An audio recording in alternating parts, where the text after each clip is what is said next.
From the crib, presented by Hyundai, Jason Whitlock, Marcellus, Wiley, here to start your week off on this Monday afternoon, this wonderful Monday afternoon. All right, we have a fantastic show planned for you today, a fearless show planned for you. The most fearless discussion of the day returns to this show. We're going to talk about Patriots kicker Justin Rohrwasser and the controversy enveloping him about his controversial tattoo. We'll get into that in about 40 minutes. But we're going to start the show where we love to start the show with the NFL draft. And we're going to head out to Phoenix and be joined by Seth Joyner, a former Philadelphia Eagle great. He lives out in Phoenix now. Seth, a friend of the program. Good to have him back. Let's talk about your Philadelphia Eagles, who made news on day 2 of the NFL draft on Friday by selecting Oklahoma quarterback and Alabama national championship quarterback Jalen Hurts in the second round. This despite having, not long ago given Carson Wentz a new long-term contract. Carson Wentz, clearly their franchise quarterback, but in the second round, they go get Jalen Hurts, one of the Heisman finalists. It was an interesting pick that set off some controversy. And so we'll begin with, and Seth, you go first here. Do you think this is a move that indicates the Eagles have lost a little bit of confidence in Carson Wentz? I really don't think so, even though I'm head-scratching a little bit at this pick. I really don't get it. I don't understand it. If you want to draft a Jalen Hurts, you can certainly wait to the 3rd round, maybe the 4th round, and hope that he's there. But I really don't think when you give a guy $66.5 million guaranteed and an extension, $128 million over the next 4 to 5 years, that they're really worried about Jalen Hurts being a threat to Carson Wentz. But it does lead you to scratch your head a little bit as to why you would make this move in the second round with the 53rd overall pick. For me, yes, they've lost some confidence in Carson Wentz. And it's not his ability, it's his reliability. The fact that you can't rely on Carson Wentz when it matters most. Philadelphia Eagles been in the playoffs last 3 years in terms of their success.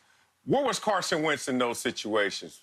Didn't play in 2 of them. And the 3rd one he started and didn't finish. So now they're saying to Carson Wentz, who shouldn't feel slighted in this because, as you mentioned, Seth, you got a $128 million contract from the Philadelphia Eagles. That's the confidence in your ability. The confidence that we're losing in your reliability means it's time for us to ride with you, but put our seatbelt on. And that seatbelt is called Jalen Hurts. And that meant we had to go in the second round and get someone who's reliable, who's durable, and also knows how to play his role, whether a starter like he was at Alabama, Oklahoma, or even as a backup, still becoming a leader like he was at Alabama when he lost his job to Tua. So if I'm Carson Wentz, I just have to appreciate that the Philadelphia Eagles are still riding with you, but they're no dummy. It's time to put the seatbelt on, named Jalen Hurts.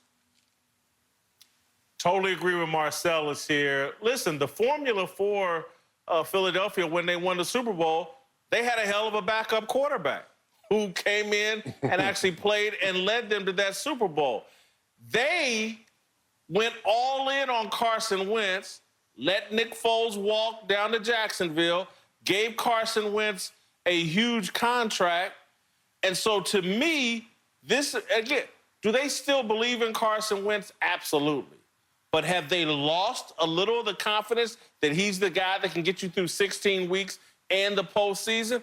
I think without question. And so if they were 98% sure Carson Wentz was their franchise quarterback when they let Nick Foles walk, I think today with this move here with Jalen Hurts, they're at about 85%, which is still good, but they've lost some confidence in Carson Wentz, Seth. No question about it. Well, this is why, I don't feel that way.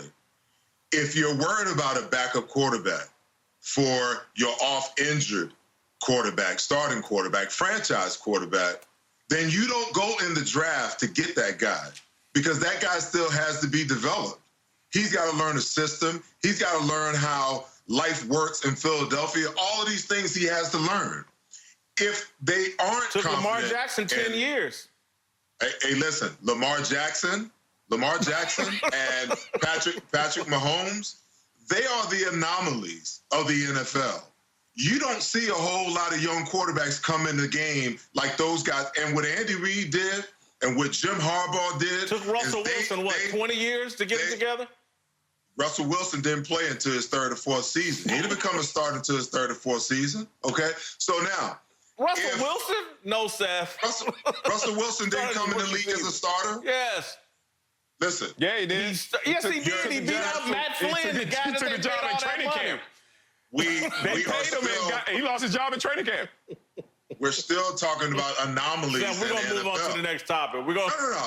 Yeah, we're going to move to the next one. I gotta make my point. If it's a confidence thing, then you go get a veteran and you bring that guy in. If Carson Wentz gets hurt this year, Jalen Hurts is not stepping in and taking his football team to the Super Bowl like a Nick Foles. He can't do what Lamar and Russell Wilson did. Not happening.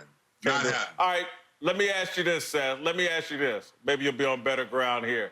Should Carson Wentz be bothered by this move at all? No, he's got 128 million reasons not to be bothered by it. And, at the end of the day, every executive in the Philadelphia Eagle organization, their wagon is hitched to Carson Wentz. If Carson Wentz doesn't succeed, this is not going to bode well for Howie Roseman. It's not going to bode well for Doug Peterson. It's not going to bode well for a whole lot of people. Because when these moves were made, Jeffrey Lurie, the owner of the Philadelphia Eagles, pretty much said that now everyone's accountable. Everyone's going to be held accountable for the draft picks that are made, so on and so forth. So I don't feel in any way that it really makes that much of a difference because, hey, Carson is their guy. He's going to be their guy. Yeah. No, he shouldn't feel slighted at all. You're talking about Carson Wentz. I mean, like you said, he has the contract. You're the starter. And Whitlock knows how much I look at sports through the track and field lens. Hey, man, when you're in the lead, don't look backwards. All it's going to do is slow you down. If I'm Carson Wentz, I'm the starter. I have all the leverage. I have the money. I have the opportunity. This is my job that Jalen Hurts is not even here to take. But the nature of the beast is they're going to find someone always in the NFL as a backup that's cheaper and that they hope they can play up to a level, to a standard that makes this a real conversation. So if you're Carson Wentz, don't hate the player, hate the game. That's the nature of the beast. They're always trying to find your replacement, but in this situation, it's not direct. It's just to fill out the roster in case of injury. Carson Wentz took the high road, tweeting out a welcome to Jalen Hurts. I don't buy it. If I'm Carson Wentz, I am bothered. To me, hey, wasn't there an offensive lineman in the second round you could get for me? I've been beat up. I think we could improve this offensive line, the running game, the pass protection. I would be bothered. Here's my little final last topic that I'm most interested in. Jalen Hurts comes to the NFL with a reputation as a leader unmatched. Unmatched.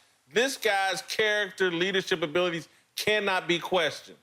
You cannot say that about Carson Wentz, his leadership abilities, quality, how he's seen inside a locker room. Could Jalen Hurts' arrival, Seth, inadvertently further undermine Carson Wentz as a leader in Philadelphia? No, I don't think so, because I think when you go back to the second half of last year, there were certain players within that locker room that had allegiances to Nick Foles. But when you move on from Nick Foles, that doesn't mean that those allegiances are broken. As you looked at the second half of the season last year, when some of those players were no longer on the field, all of a sudden you could see Carson's confidence and his leadership take on a whole new tilt. Look at all the young wide receivers that they drafted. Look at the young guy that they went and they traded for. They have set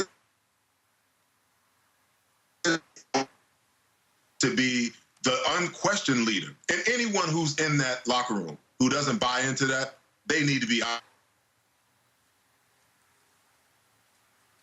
Hey, look, this situation is interesting in terms of trying to put in Jalen Hurts' leadership ability into the conversation. Likability in the NFL is not necessarily the decision maker, but it is the tiebreaker. So if there ever is a situation where Jalen Hurts can demonstrate ability, whether it's tremendous ability in practice or because of injury he gets in the game, then it becomes a real thing if you're looking at it from Carson Wentz's perspective. You got to remember, if you're Carson Wentz, there have been too many reports that you don't touch all four corners of that locker room for different issues. I don't even want to go down that rabbit hole, but there are enough reports where there's smoke, there's fire. So Jalen Hurts can come in with the likability, and that's something as an asset that he can use, but he can only use it if he's on the field balling, and then it will be a tiebreaker. Yeah, I think this could inadvertently impact Carson Wentz as a leader. He's had some issues. Again, I don't think through any fault of his own, but he's a guy that hasn't fully connected inside a locker room. And Jalen Hurts, with his reputation and the kind of person I think he is, could inadvertently undermine him here. All right, we're going to keep it moving. Former NFL General Manager Mark Dominic's going to join us next. We're going to talk some more about the NFL draft. The Packers didn't take a wide receiver in the deepest wide receiver draft perhaps in history. We'll get into that. Mark Dominic from his crib